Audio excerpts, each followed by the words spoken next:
Introducing Minor Wisdom Quintet.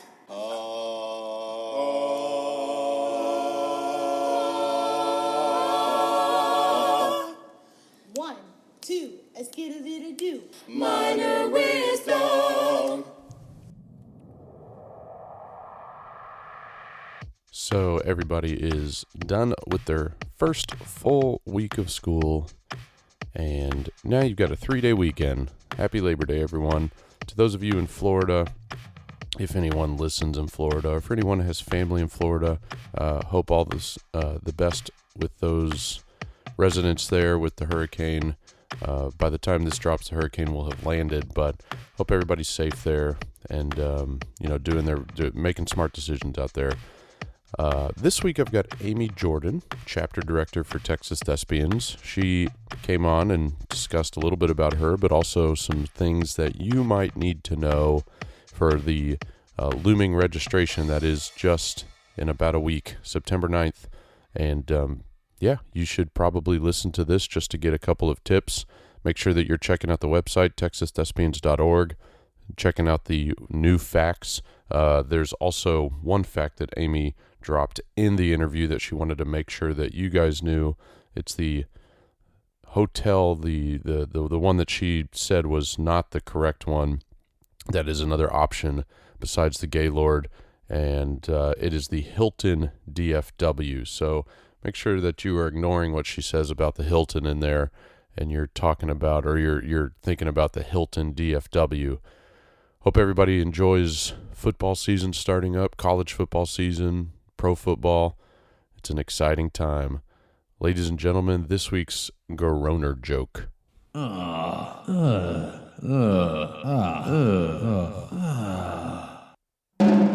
Why don't they play poker in the jungle? There are too many cheetahs.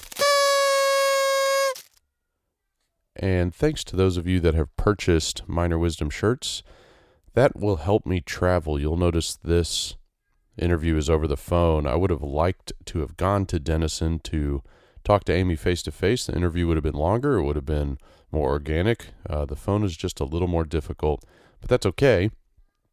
It's still an interview, and it was still good, and I still want you to listen. But I would love to be able to sit down face-to-face with these people and have that old-school eye contact conversation rather than over the phone. I hope everybody enjoys this interview. Make sure you're following me on Twitter. Make sure you're following on Facebook, leaving reviews, good reviews, 5-star reviews. If you've got that 1 star, keep it to yourself. Enjoy this week's interview with Amy Jordan. Well, I started high school theater when I was a freshman. I actually didn't want to do theater. I was an athlete all through growing up, and I got stuck in a Tech 1 class as for my fine arts credit, and I fell in love with my theater teacher. He was amazing, and he just changed my life in a lot of ways and kind of gave me a new direction and gave me kind of a purpose of what I maybe wanted to do with my life. And so his name was John Scoopin, and it was at South Lake Carroll.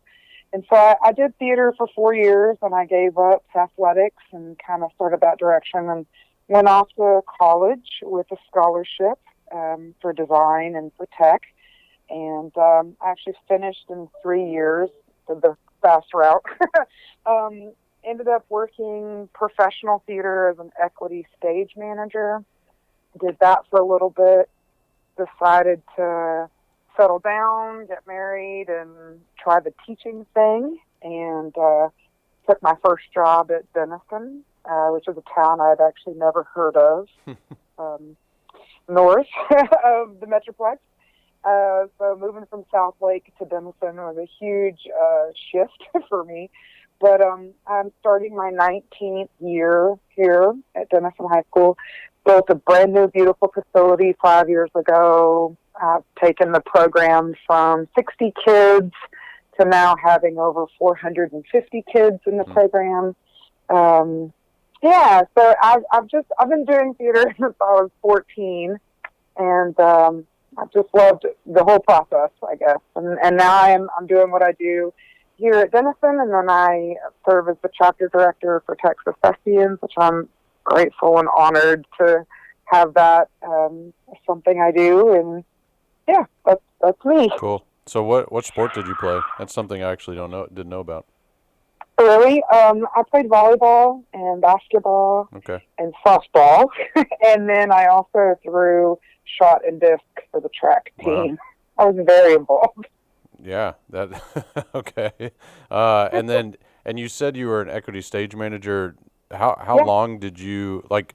Isn't there a process to become equity? Like you have to do a certain number of hours and all that stuff, correct? Yeah, you have to earn your hours, and I got really fortunate. I was at Texas Women's University working on my undergrad, and they were looking for a production assistant, and I interviewed, got the job, and I was a PA my first summer with them doing Shakespeare in the Park in Fort Worth, which is an equity house.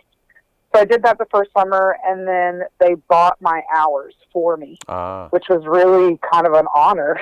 But I guess I did such a good job that they bought my hours for me, and the next summer I got to serve as a stage manager for the next summer's season. So I did that and did some shows with them, and then decided to call quits to the summer heat Yeah. and go to the classroom.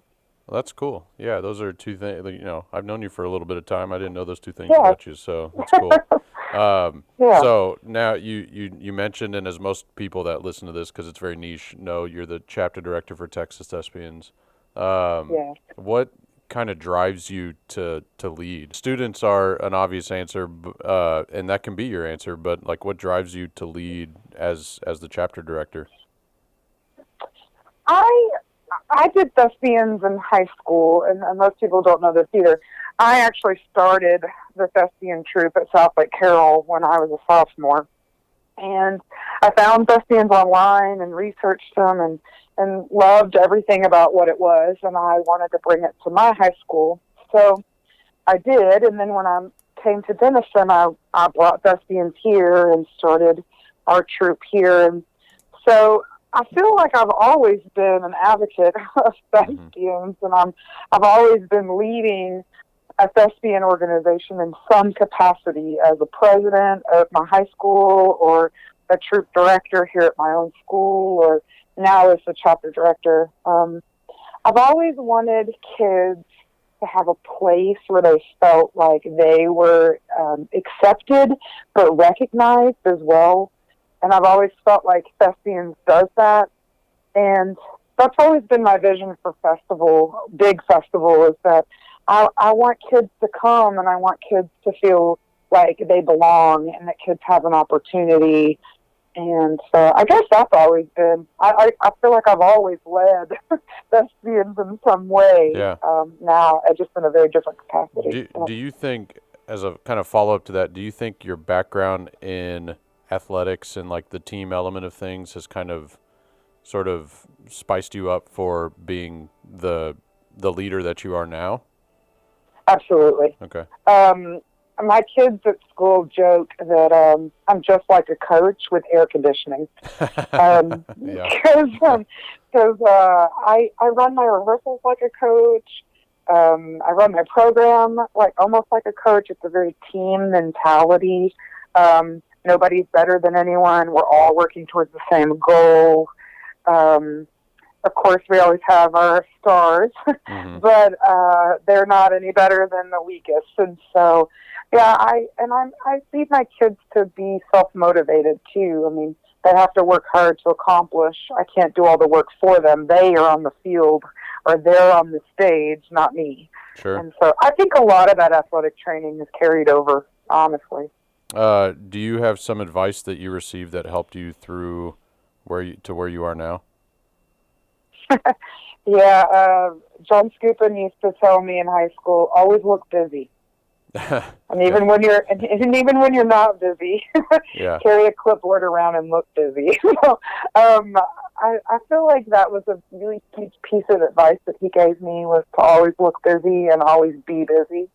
In college, I had a professor that gave me a piece of advice to never complain.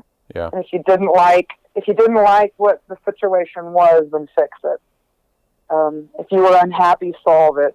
Yeah. If Come you with a didn't like solution. what was, Yeah, always have a solution. Don't be just a complainer. And so I feel like I work towards that when somebody comes to me with a complaint or an idea. I feel like I'm always working towards a solution.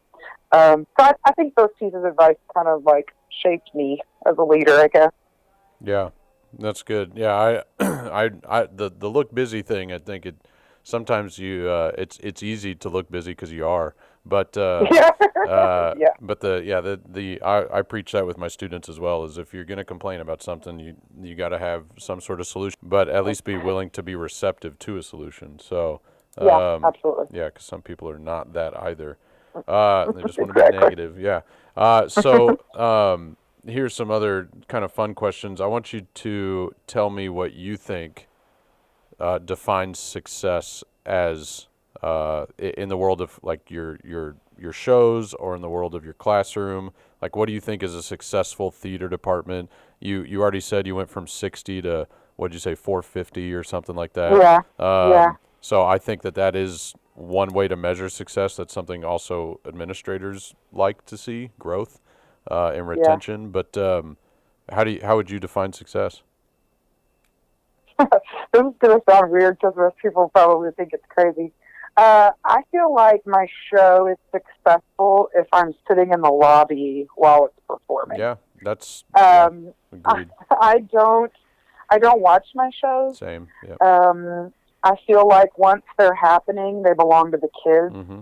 And if there's a disaster, there's a disaster, but the kids will always find a way to fix it or solve it or move on. So I feel like success is based on, are the kids doing it? You know, you can have 1,000 trophies, and I've been fortunate to get a few, and I've lost at a lot of contests as well. But I always get back on the bus and tell the kids, you know, did you learn something? Did we have a good time? You know, are we going to do another one? Let's just keep moving and keep going. And so I guess for me, it's about my kids. I don't care if I get a trophy. I always tell the kids like I'm buying a trophy. So I have a trophy shop. I'll just go buy one. Yeah. But you know, are they doing it? Are they running it on their own? Are they making decisions? Are they owning their mistakes? To me, that's the sign of success. Yeah.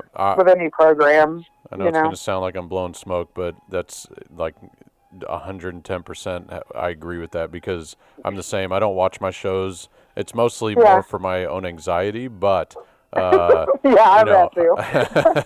like I don't want to sit there and be like, I should have done this different and that different, and I don't want to second guess anything. But yes, the kids run it, and if there is a problem, I usually don't know about it unless it's like an injury or something like that. But exactly. Yep. So that's great. What is a show you wish you had kind of maybe done different? You know, now in your 19 years of doing this, or yeah. Wow, that's a really good question. A show that I absolutely loved and it was one of my favorite experiences was Joseph and the Amazing Technicolor Dreamcoat. It to this day, like, turned my program around and was a defining point in our program. And I don't know that I wish I could have done it different as much as I wish I could do it now with all my new technology and in my new building. And at the old building, you know, it was built in the 60s and we just had strip lights and, and a couple of Fresnels. And now I have a beautiful facility I've been fortunate to have and help design, and little grants that help outfit it with amazing equipment. And so I would like to do it here and have that same moment with the new equipment. That's one I've always had on my list. So just up the game of the show pretty much. Yeah, I think so. Yeah. I think so. Yeah.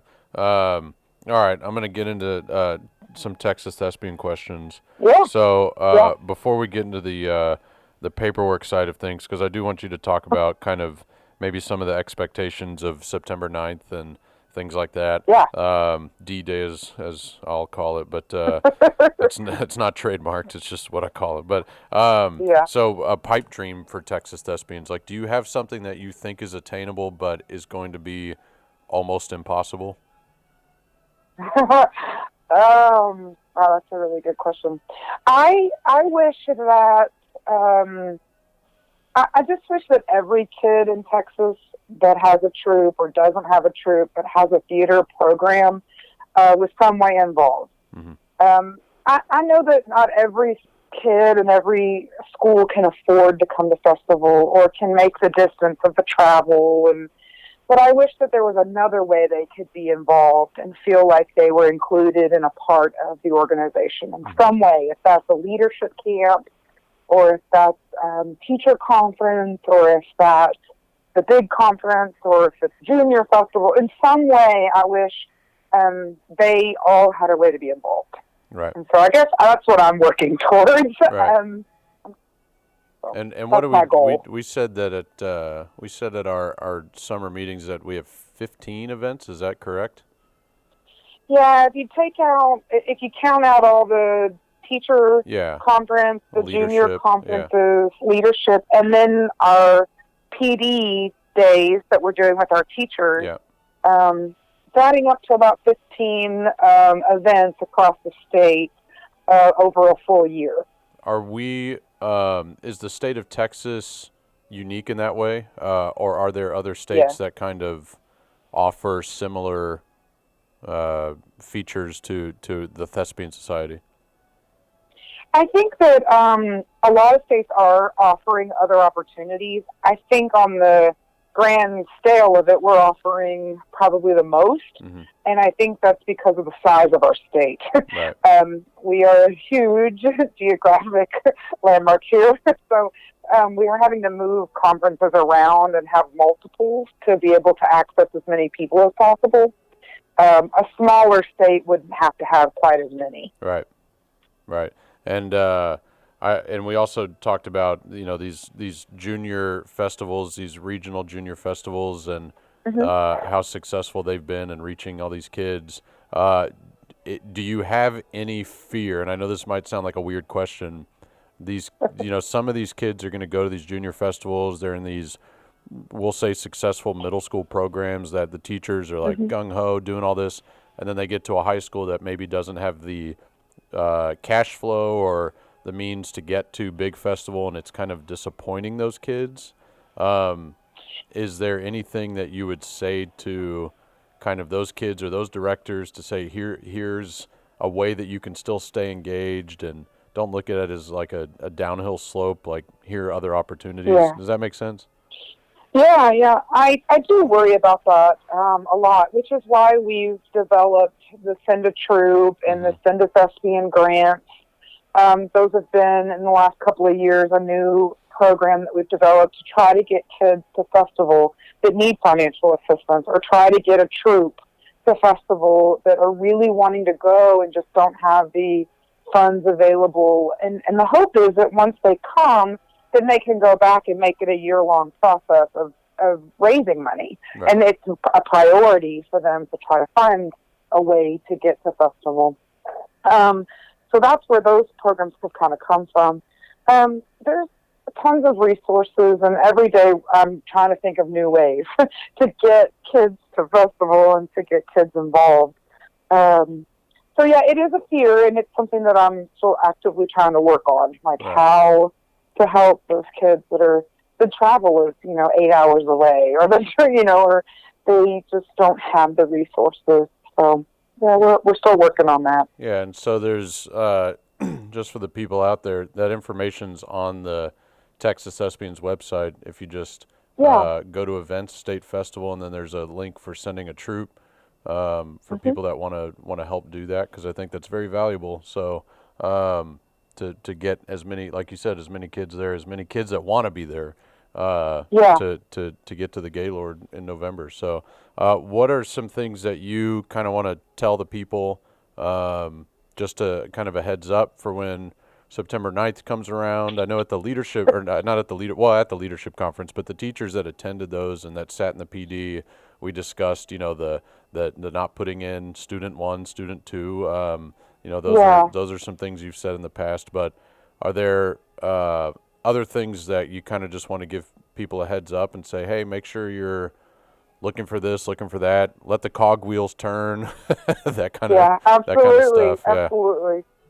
So on that morning, I know it's always this mad rush for everybody to get to their computer and get registered as fast as possible. I think some of that drive and that excitement is a leftover a little bit of the Omni days and our first year at the Gaylord. Now the Gaylord has 1,800 sleeping rooms, which is just unheard of and massive. But my advice would be to just stay calm, work through the registration site, answer the questions about the hotel to the best of your ability. Don't enter delegates. Don't enter kids. Don't enter assistant directors. Don't enter anybody except yourself. And then click all the way to the end. Click the finish button. It spins those little gears at you. And then you should get an email confirmation page. If you do not get an email confirmation page, don't panic. The system gets a little overwhelmed with so many people at one time that it takes a little bit to generate each individual email and send it out. So don't get all nervous if it doesn't come. As long as you see gears and it closes that screen, then it's in the system. This year, I will start booking hotel rooms. And I'm going to do it a little differently this year. Instead of calling every single person, I'm going to go ahead and book what I can. So if the first person says on the list says they want Gaylord, obviously there's rooms available. I'm just going to book them, and they'll get an email from me. I'll start calling when it gets questionable of where to put you because we've either run out of rooms or your request can't be easily entered.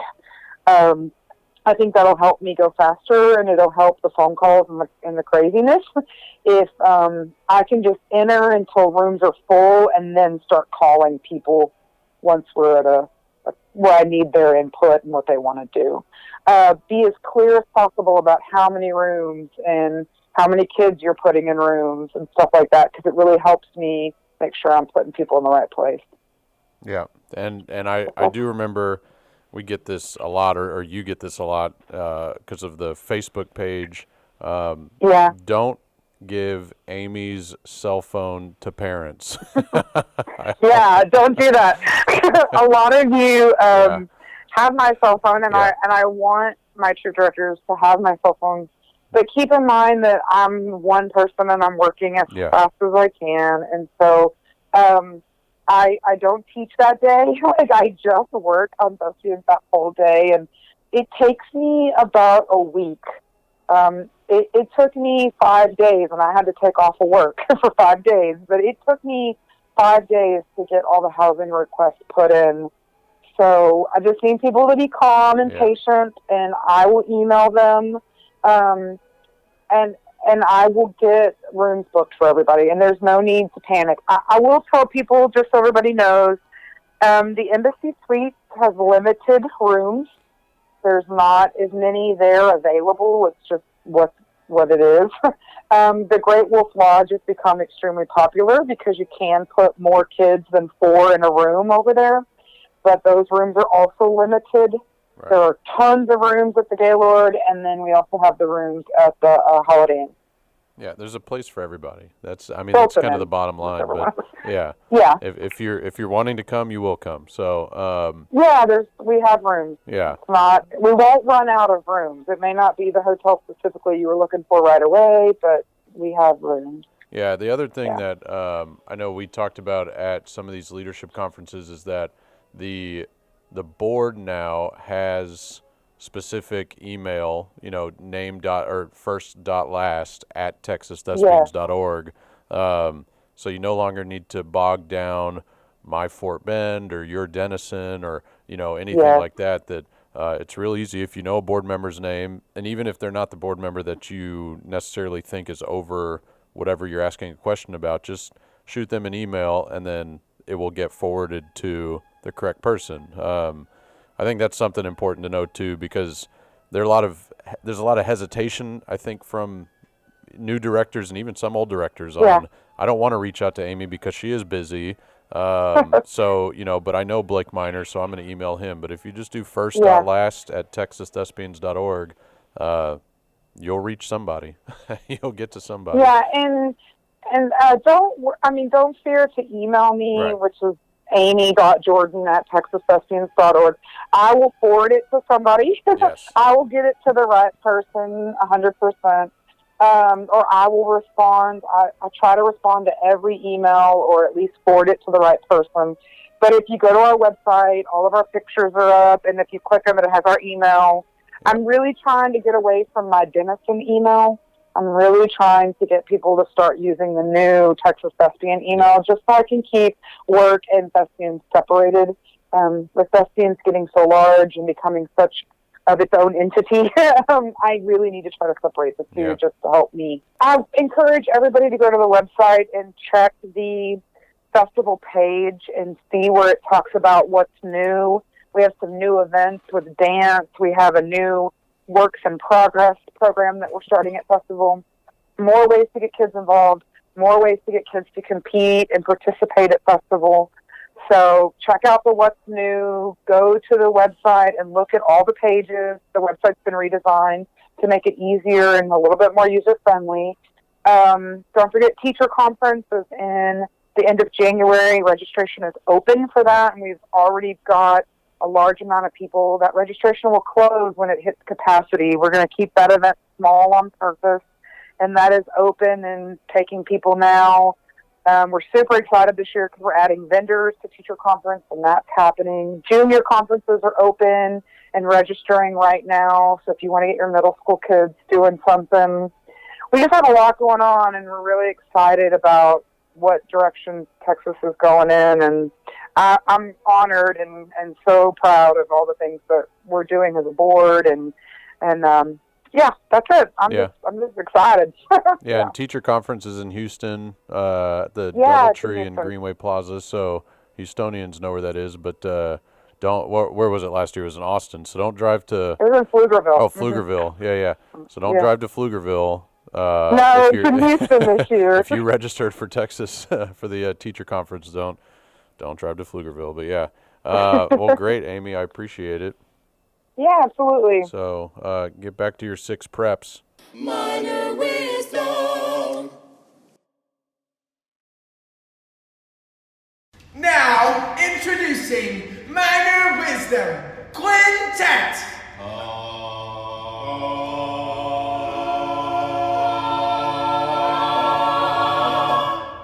1, 2, a skittle-diddle-doo. Minor wisdom.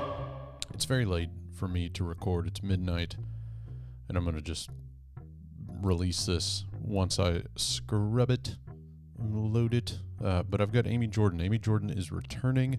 Amy Jordan was on a few years ago, but when Amy Jordan kind of wants to be on the podcast, you put Amy Jordan on the podcast, okay? Rule number 1 of podcasting, when Amy Jordan says, I want to be on, you put her on. And that's not true. But yeah, I'm happy to have her back. And this time we're thespian-centric, thespian-heavy, but we also talk about some other things, get to know Amy, if you will. A lot of people only know her through thespians, know that maybe she has a beauty salon, like Kanye, and not a lot of facts about Amy, but as you'll hear, kind of what you know is what there is. She doesn't have anything to hide from people. So yeah, it was a good conversation, getting to know Amy Jordan again, make her approachable at these things, because I think there's this weird thought that people in charge are not approachable or unapproachable, unattainable or whatever. But if you get to know Amy and you know Amy Jordan, she's gonna be the most loyal and bestest, goodest friend you could ever have. So she is loyal to a fault. I think she would say that, actually. And so I was happy to have her on. I just got home from Brenham, and yesterday I was in Lake Jackson, specifically at Brazosport College. But I've been with this grand old production company and did Christmas shows back in December, obviously. And this past week we did 3 shows for 4th of July, and then we have some Halloween shows, and then we're back to Christmas. But it's a really fun group. They do an old radio show. Yes, the crowd is filled with blue hairs, but they tour. It's a guy named Will Hearn. He's kind of the head of the Snake, but he brought in Blue Water Highway, a great band, as well as the Dirty River Jazz Band, and it's just a lot of fun. These shows are a lot of fun. So I'm very tired. Don't know why I'm doing this right now, but I'm loyal too. You know what I mean? So I don't have a lot to say. I'll plug. It's kind of probably too late for this, but Mel Edwards and her team they are leading a 3-day sound workshop. I have absolutely nothing to do with it, but I think it starts Monday. So yeah, my UH class wraps up Monday. Had a good time with that again. Very intimidating to teach people that are either your age or maybe older. I know there are some that are older, but I haven't asked. I just kind of know. And some of them know more than me. A lot of people know more than me, but it's weird to teach people that know more than you, because what do you teach them? How do you make things creative? How do you get things crazy? And so, I had to do it. I had to, but I have a lot of fun teaching college. It's again, like I said last week, a whole new world. Don't you dare close your eyes. Anyway, but hung out with Bobby. Sorry about last week. I was kidding. I love you. Got to hang out with him. We don't hang out enough. Both of us would agree. But hang out with your friends. My wife tells me all the time, one trait that she envies about me is that I make time for my friends outside of social media. And so I do my very best. So if we haven't hung out, it doesn't mean you're not my friend. It just means, got to make time for everybody. Thespians, we have our retreat coming up in a week. So I'm very, very excited about that, to be with some of those people. Not all of them. Some of them, just some. But very excited to be with some of them. Just kidding. I'm excited to be with all of them. Honestly, I can't think of now anybody on the board that I am not looking forward to seeing. I'm not going to lie. I'm very much looking forward to seeing Philip Taylor, Rashunda, Darla. Those people bring lots of joy to my life, and whether I'm directly dealing with them or not, they're just one day when I grow up, I want to be just like them. So, but yeah, I'm rambling. It's midnight. It's past midnight. I'm going to go to bed. You guys enjoy this return of Amy Jordan. Join the Patreon, buy a shirt, support things, support Mel Edwards, Mighty with All Trades, support me, support Joe, support those people that are doing the do. You know what I mean? Have a great week. Have a great, July 4th. Have a great July 4th, Independence Day. If you're listening in Canada, have just a great Thursday. Bye. I was working at Denison High School, where I had served for 20 years. It was actually my first teaching job, and I'm a loyalist. So once I started, I just sort of sat there and stayed. I didn't look for other positions as a classroom teacher. And the actual position with Thespians was a long time in the making. It started the conversations 5 years before it actually kind of happened. And it was, can we do this? Should we do this? And the organization was growing so rapidly with our attendance and our programming. I mean, just 10 years ago, we were offering one event a year, and we found ourselves offering, 18 events a year and teaching full time. And so it just became more obvious that if we wanted the organization to grow and be successful and follow the mission that the board members saw as our purpose, it needed more time and attention than volunteers only could give. And so the board decided it was time to make that leap and actually hire someone that could devote full time.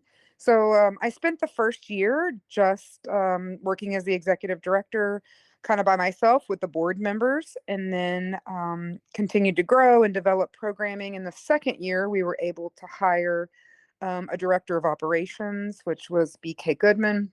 And he now works full time, day to day, helping with all the 18 events that we have, plus, social media platforms and our marketing and the magazine and all the other things that we are now able to do because we have time and to do that.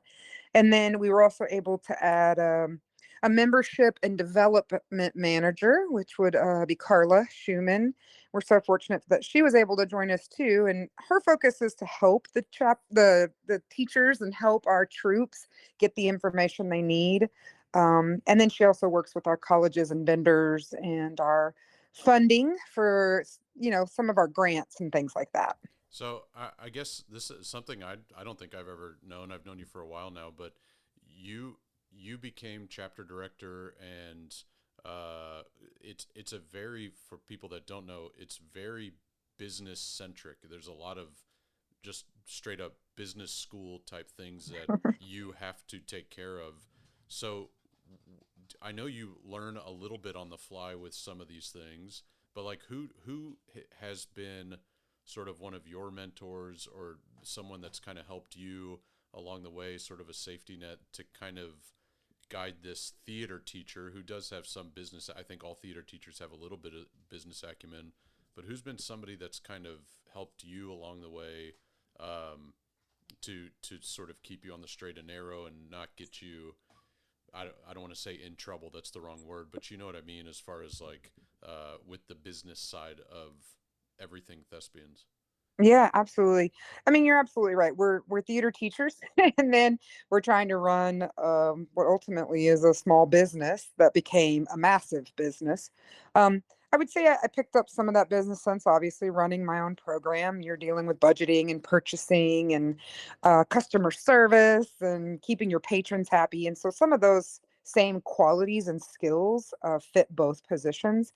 I was actually an equity stage manager before teaching, so I had some of that organizational stage management skill set coming into this position as well. But when I took the position as chapter director, I actually had two pretty strong mentors that I'm forever indebted to. The first one, and the one that's still by my side today, is Jennifer Haston. She's been with the organization for over 20 years. She's the original thespian member. And she has just been a true asset when it comes to negotiations and contracts and making sure we're doing the right thing and crossing our T's and dotting our I's. And she sees the details that, sometimes we would overlook. So I would say that she was probably the most influential on the day to day, and again, still by my side today.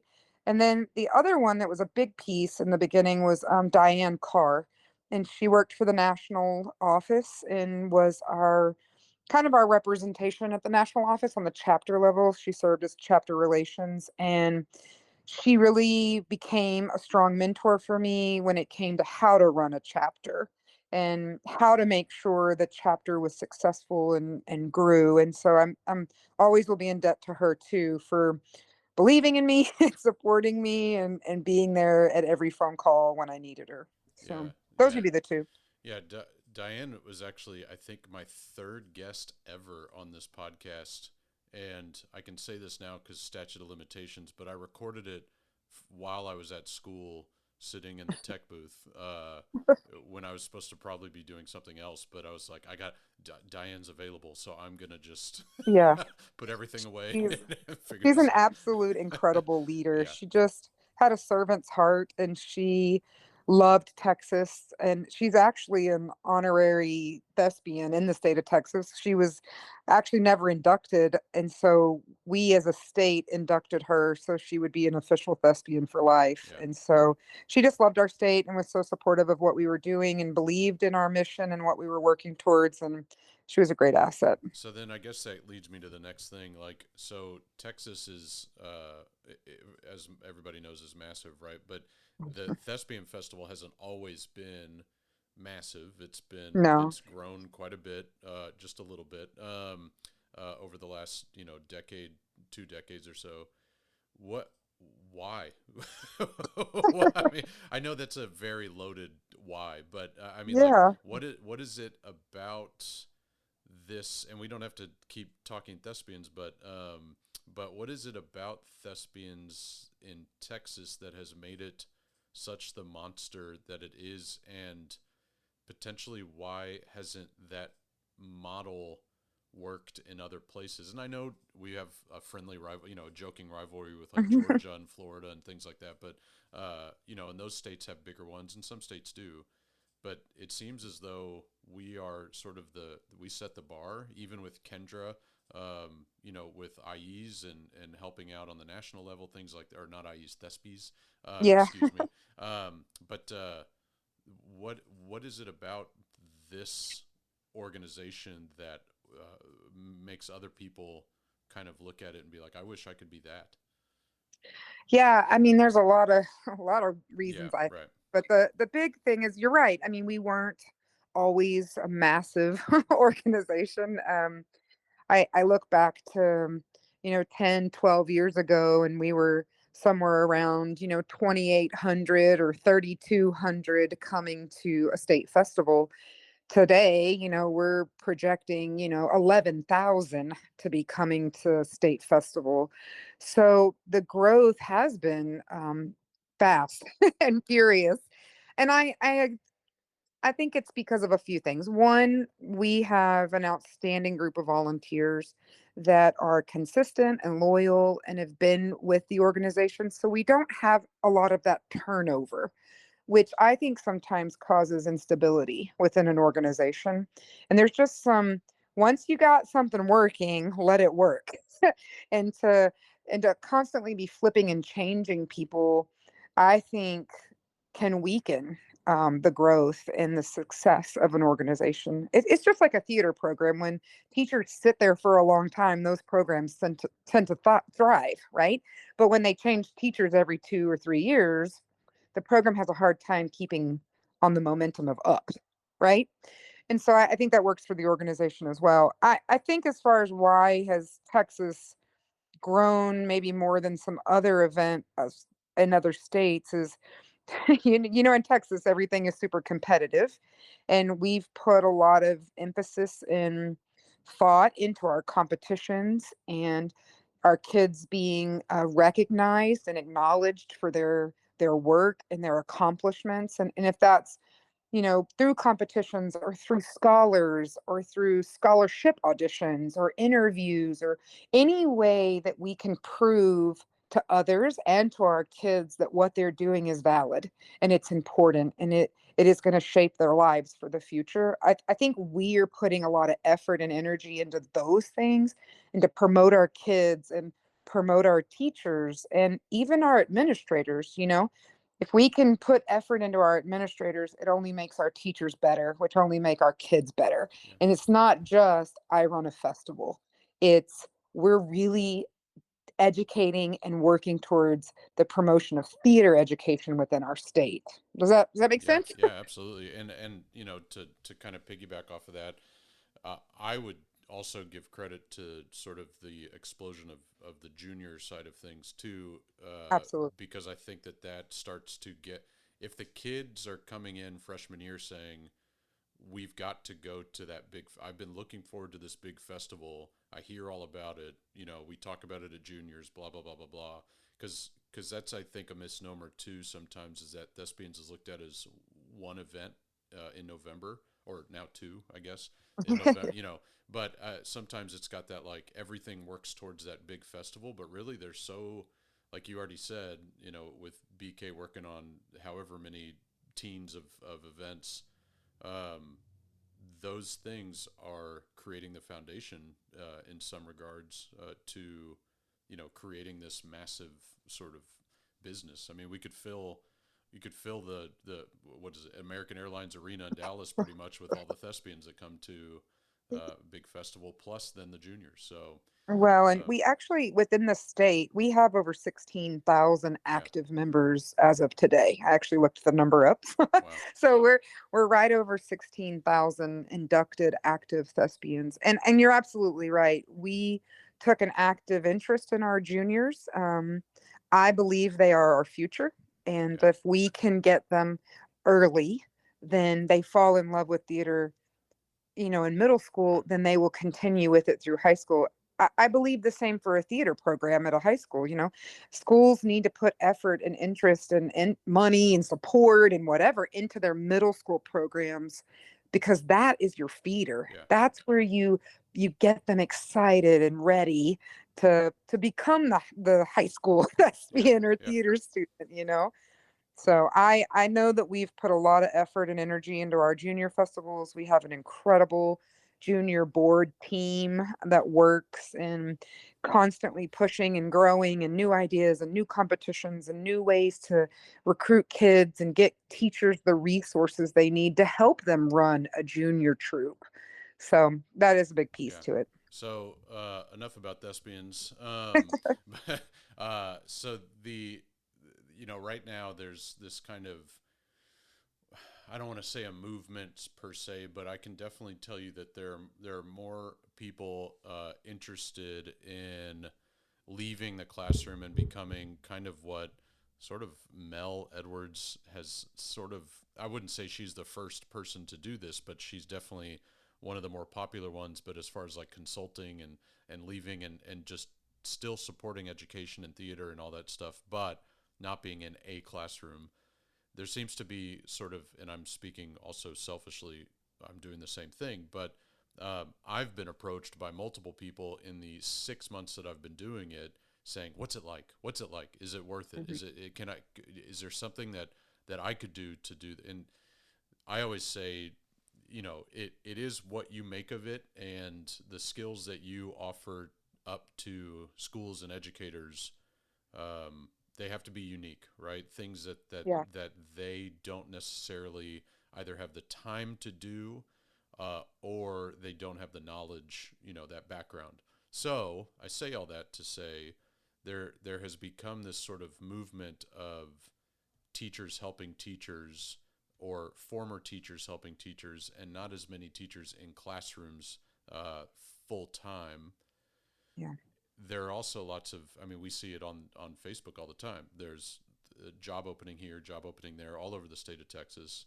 And I'm assuming that's also common around the country too, because every once in a while you see something pop up. But what is it that you think is sort of contributing to a diminishing number of theater teachers in the classroom, theater teams, because Mhm. there are quite a few districts that have reduced down from 3 to 2 or 2 to 1 in that particular school. What is it about that has been driving the sort of exodus, if you will, of teachers leaving the classroom? Yeah, I mean, it's such a hard situation right now because, I get a phone call or an email every day from someone saying there's a job opening. Do you know anybody? And it's like, I don't even have enough people in my phone deck to call as many jobs as we have open right now.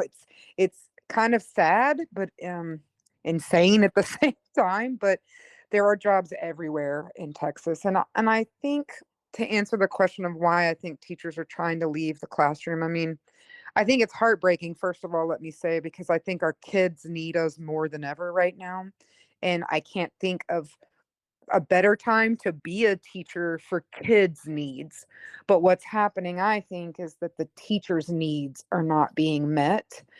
And I mean things like the demands on a teacher, the time that's required, and the teacher's not given enough time in the day to do all the things they're supposed to do. And so it becomes a 12-hour day instead of a I leave school at 4. It's like, no, that teacher's leaving at 6 and then going home and working on lessons and designs and paperwork and responding to emails and all of the, administrative pieces and school requirements on top of directing requirements and designing requirements and lessons. It's just almost overwhelming when you think of the amount of stuff a teacher has to do on the day to day.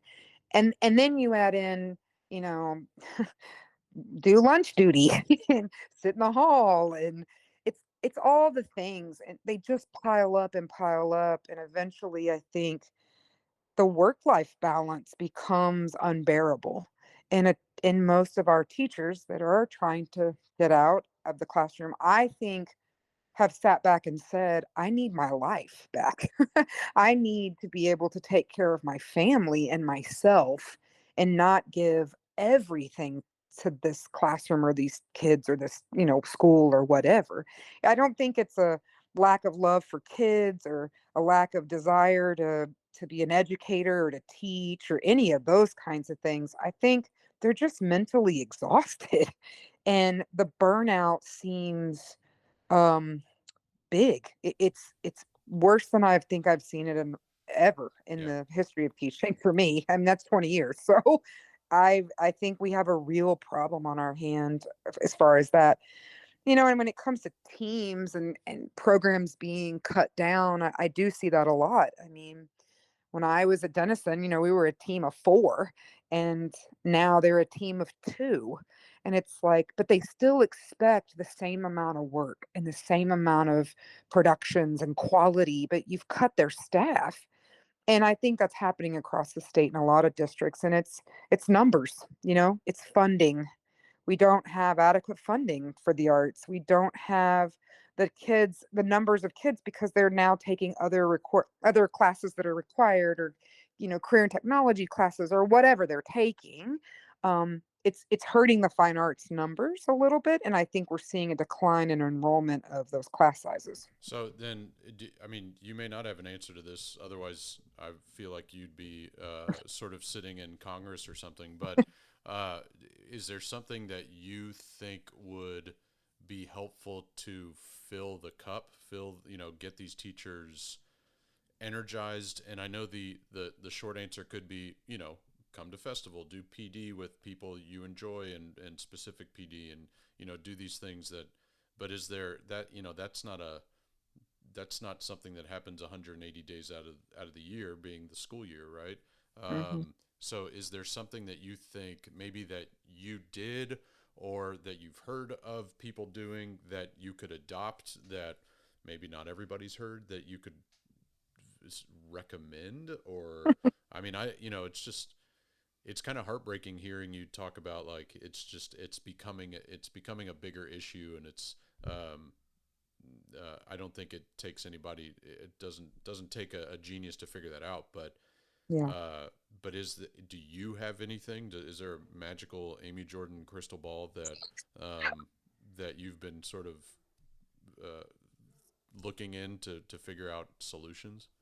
Man, I'll tell you what I did for me to stay motivated in the classroom as long as I did is I found what I would call my people, a core group of educators who I could call, who I could vent to, who I went to conferences with, who I went to state meet with and watched plays, or that I went to, summer classes or PD or, even if it was festival or TXETA or whatever event I went to, I always had this core group of teacher friends that if I was having the worst day ever and I thought, that's it, I'm quitting, I'm going to go work. I used to joke, I'm going to go work at Lane Bryant. But if I'm going to go do a different job, I would call those educators that were my friends and say, talk me off the ledge. Tell me I'm good. Tell me I can do this. And they would do the same. And so I never felt alone. I never felt like I'm the only one having these same struggles. And I think a lot of those people in my life is what kept me in the classroom so long. It was my teaching partner that was with me for 17 years. It was the people in my program that were helping me, my choir director, my band director, whoever it was, right? Those were the people that were kind of my motivators at times. And so I think if I had any advice to any teachers, it would be find your people. Find someone, 1, 2, 5, 10 people, however many you need, that you can call on and lean on and ask for that support when you need it because they understand you and they live in the same world and have the same struggles that you have. Yeah.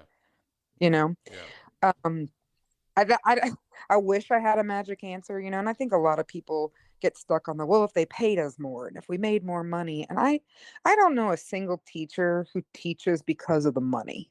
I've never heard any teacher in my career say, well, I only teach because it pays well. I've never heard anybody say that. They always say, I love kids. I want to make the world better. I want to impact a kid's life. Or like for me, I had a teacher who saved my life.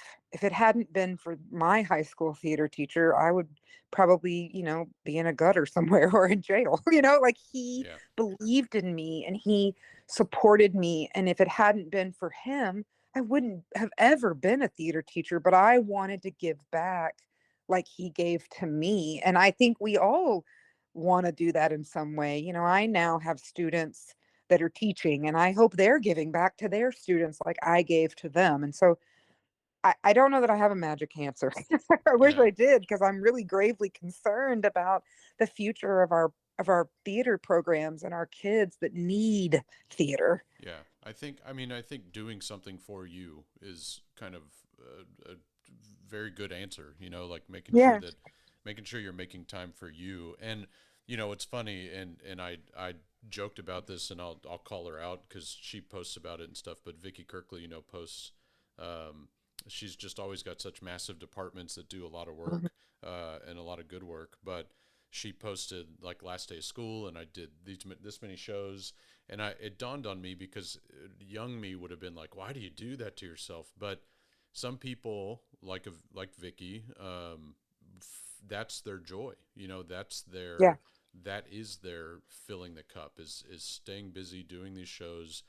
It sort of, to steal a term that you just said, kind of giving back, but giving back to the students and making sure that they're just having that big experience is her version of fulfilling her, or filling her cup, Yeah. and there are those teachers, and it's just, I think, to go piggyback again, to use that phrase off of what you just said, I think it's just finding, you've got to find what it is that is feeding you, and feeding your soul. And if that means you don't rehearse on Fridays, then don't rehearse on Fridays, or things like that. Or I worked with a director that refused to rehearse on Fridays because that was her day. And, it was like, I want to go home. It's the end of the week. And if we rehearse on a Saturday, fine. But Friday nights are me time. And that was her way of staying in the game, and whatever. I didn't argue with her. So, Right. And there was a time, when I was first started teaching, man, my hobby was teaching. yeah, right. When somebody said, "What's your hobby?" It's like, theater. Like, I don't have any hobbies. Yeah, What do you mean? I work. Um, and I would rehearse on Saturdays and rehearse on Sundays and do these work calls, and we would rehearse till 8 o'clock at night or whatever, right? And we were always in rehearsals. And at the time, that was what I wanted to do. But there was a point, as I got a little older, I guess, and I was like, I don't need to be here so much. It's okay. And I remember one time Luis Munoz actually gave me a bit of advice as a teacher, and he said, "You can go home at 6 because your family needs you. These kids need you, but so does your family. And those kids are going to graduate, but your family is still sitting at home with you forever." And it really opened my eyes to something, because I thought, I need to go home. Like, I had missed every wedding, every funeral, every birthday party. I mean, I missed all these monumental, important things in my family's, in our lives. I just didn't go to them because I prioritized the shows.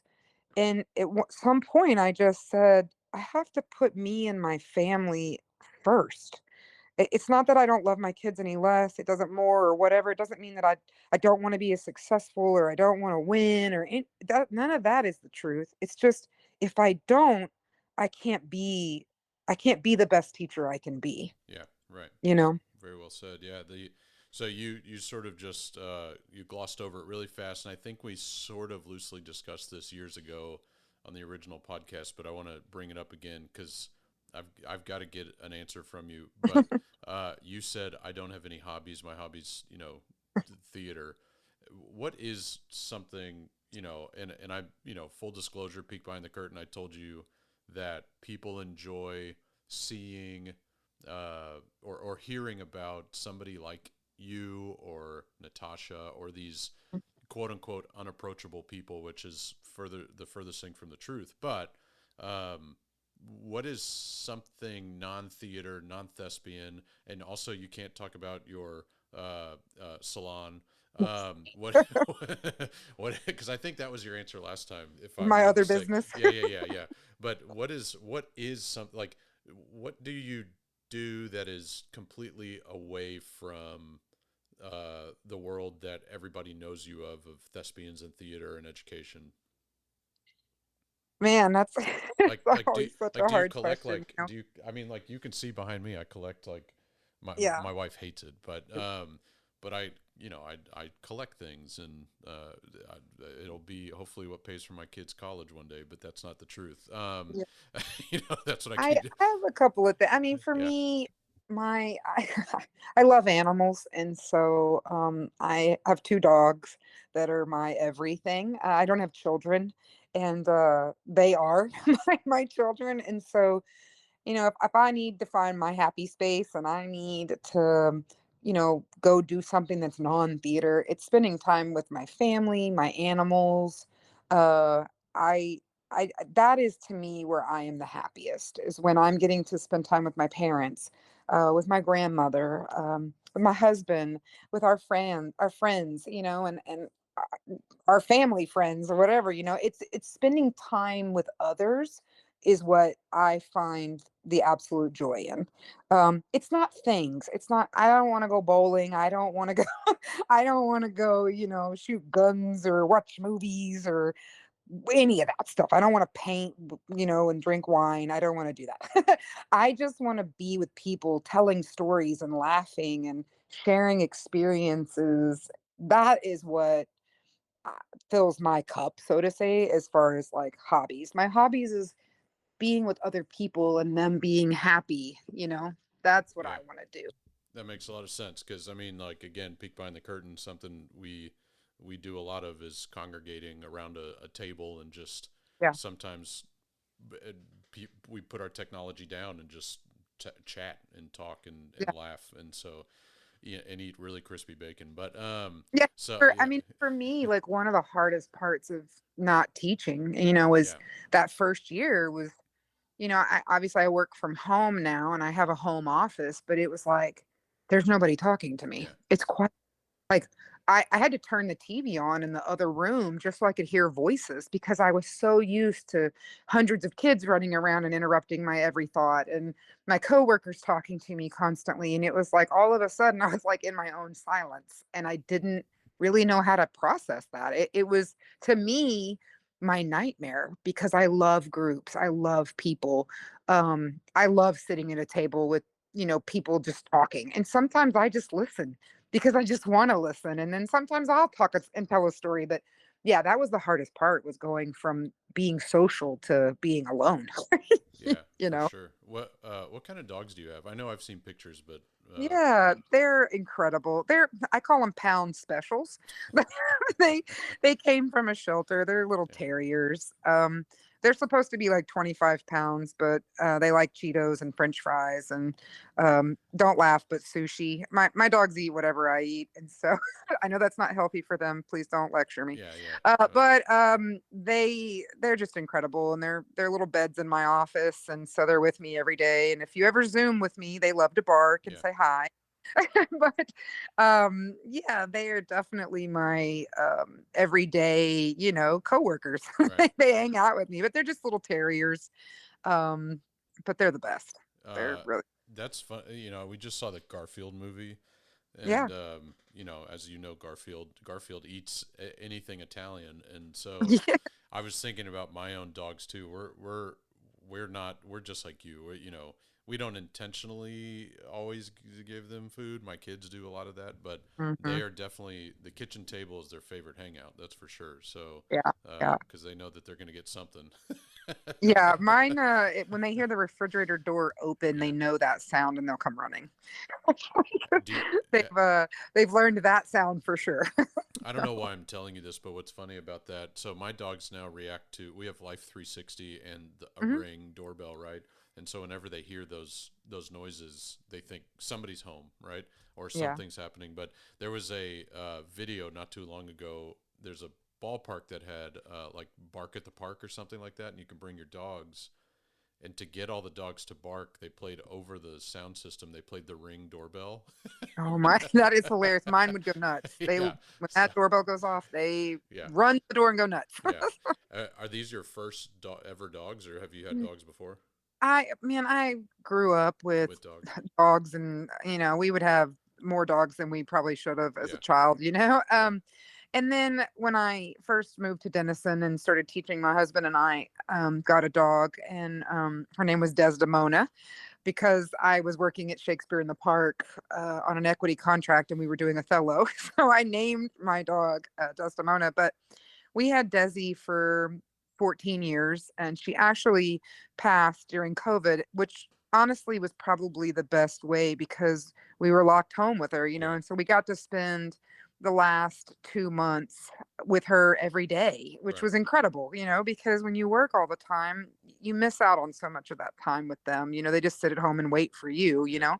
So being with her full time, day to day, was just a really great, it was really, I don't know, it made me at peace with, her passing. But yeah, after 14 years, we were like, we're never getting another dog. It was just so heartbreaking and hard. But Yeah. I think it was about 4 weeks, and my husband was like, we need a dog. I was like, okay. So we didn't take long to go get a dog. And we were only going to get one, actually. But when we showed up, there was four of them, and they were siblings, and there were two boys and two girls, and the two boys were claimed and they were being taken, and then we were going to take this one girl, and there was another, the runt Yeah. of the litter, this little girl puppy, and nobody was taking her.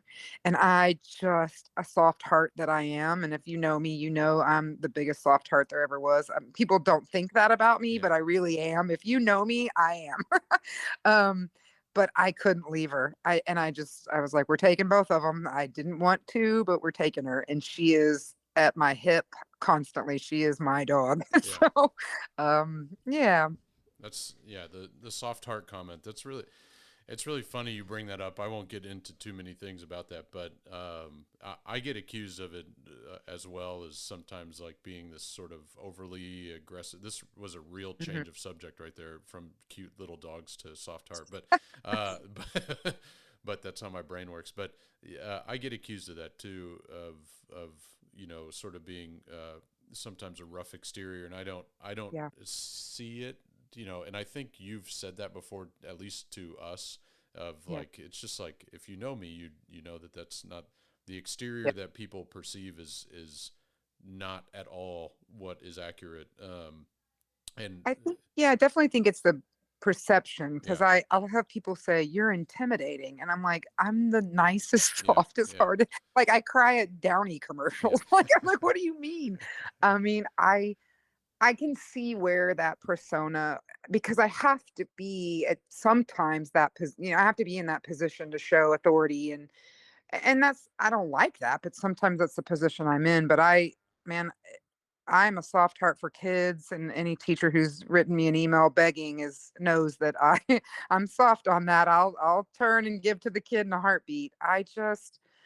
I don't ever want to hurt anybody or disappoint anybody or let anybody down. That is probably my biggest fear, yeah, And so I always strive to be the person that other people need, yeah, you know. And that's a big piece for me, but it's always been that way since I was a kid. I always wanted to be helpful and contribute to other people's lives and make them better. yeah. So I'm gonna get you out of here on this Yeah. thing and not keep you, because I think my mother-in-law, it's early, but my mother-in-law's starting to make dinner for me. But anyway, Yum. I'm not going to complain, but I'm stealing this from another podcast that I listened to, and you're the first person that I've kind of asked this to. And it's a difficult question, but not a hard, not one that you will probably have difficulty answering. But I think it's more difficult than people think. But he always asks his guests, "What are 3 things that you are grateful for?" And I kind of want to adopt that and steal that from this podcast that is like a nationwide, like, leading podcast, whatever. I'm not going to get there, but so he'll never know. But what are 3 things that you are grateful for? I would say first, my experiences. I'm very grateful that I've had the experiences that I've had, good or bad. I think they've made me who I am. and so I'm grateful for those experiences that I've been able to have. My family is everything to me. I'm Italian, so big family is important to me, and I am so blessed and grateful for my family and their support and their never ending.